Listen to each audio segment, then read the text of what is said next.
everyone! Kamusta na kayo guys? Sana okay lang kayo. Lalo na sa aking mga subscribers na patuloy na nagsusupport ng aming YouTube channel. So thank you so much guys. So today hindi muna tayo mag-tutorial. Mag-vlog muna tayo. So isi-share ko sa inyo ang aming journey ng aking mom-in-law dito sa Nepal. So naggala-gala kami guys at nag-withdraw na rin ako ng aking sahod sa YouTube. So, hindi lang naman ito first time na nakasahod ako guys. So, ngayon ko lang siya pinakita dahil dati, hindi naman ako nakaka-uwi ng Pinas. Doon kasi nagda-direct yung sahod ko sa account na inopen ko. So, nang umuwi ako, nang nag-for good na ako dito sa Nepal, so inisikaso ko yung aking YouTube na mawi-withdraw ko rin dito sa Nepal. Ipapakita ko sa inyo para ma-inspire na rin kayo guys. Kasi kapag may tiyaga, may nilaga at saka be consistent lang. So ito na nga, naglakad-lakad kami ng mom ko at sumakay na kami ng bus. Then, dami kaming dinaanan guys. So, dumaan kami sa mga shop. So, enjoy talaga dahil sinulit namin ng aking mom-in-law na gumala. So, dito, ayan, ang ganda. Dito kami sa malapit sa airport. So, ayun. Sabi nga ng mom ko, i-zoom ko daw yung airplane. Yan. So, super thankful ako at nakasahod din ako dito, guys. So, ito na. Naka-withdraw na kami. So, hindi ko na pinakita kung paano withdraw. So, ayan. Nagala-gala kami uli dahil pumunta kami sa dating lugar ng husband ko. So, sa dati nilang bahay, guys. At kasi yung mom-in-law ko is masyado siyang friendly. So, ang dami naming dinaanan na mga friends niya. Ito, una naming dinaanan is yung friend niya na may-ari ng salon. So, ayan, chika-chika muna kami. Pinakilala niya ako sa kanyang friend. Upo-upo konti, kwentuhan. At ito ang pinaka-favorite ko dahil may bakery yung friend, isa sa mga friend ng mom-in-law ko. So, yan, first talaga guys. At napakabait ng friend niya. At pinapasok niya pa ako sa sa loob. Pinakita niya kung saan ginagawa yung mga bread at saka mga cake. So, at habang nagkukwentuhan, so, ito, video ako. Namimiss ko kasi yung tinapay sa Pinas na fresh. So, dito mayroon din sila guys. At ito na, yan, pinakita sa akin ng friend ng mom-in-law ko kung saan ginagawa yung mga cake at saka tinapay. Yan, ang laki din ng paggawaan nila ng tinapay. Kaya napaka-fresh talaga ng mga cake at saka tinapay. So, super thankful ako dahil nakagala-gala kami ngayong araw. Pagkatapos namin pumasok doon sa loob, pinakita ng friend ng mom-in-law ko yung paggawaan nila ng tinapay. So, gumawa siya ng tsaa, ang pinaka-favorite kong tea with milk, guys. Tea with milk. At pinapili niya rin kung ano yung kakainin namin. So, syempre, pinili ko yung masarap. So, ayan guys, yung pangalan ng kanilang bakery, Subash Bakery and Cakes.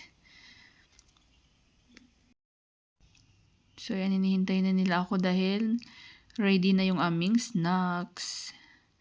Ito na guys, tea with milk. At saka, ito nakalimutan ko tong roll. Yan, masarap siya, parang sa atin din guys. Kaya yan ang pinili kong kainin. Yan, tuwang-tuwa naman yung aking mom-in-law.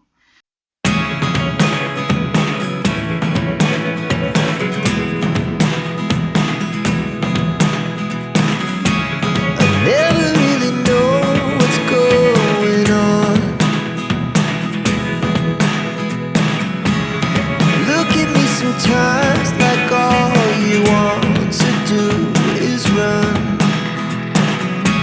Hear me out, hear me out.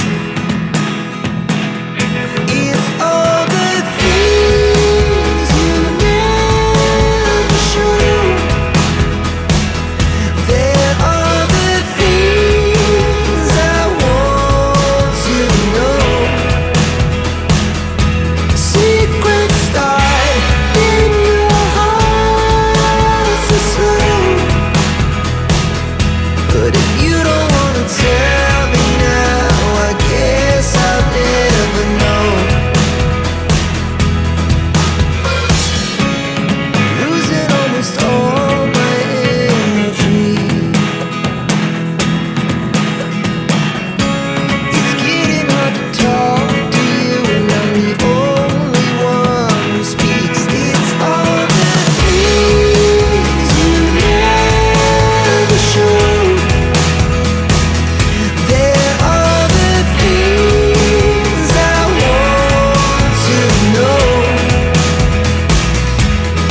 you.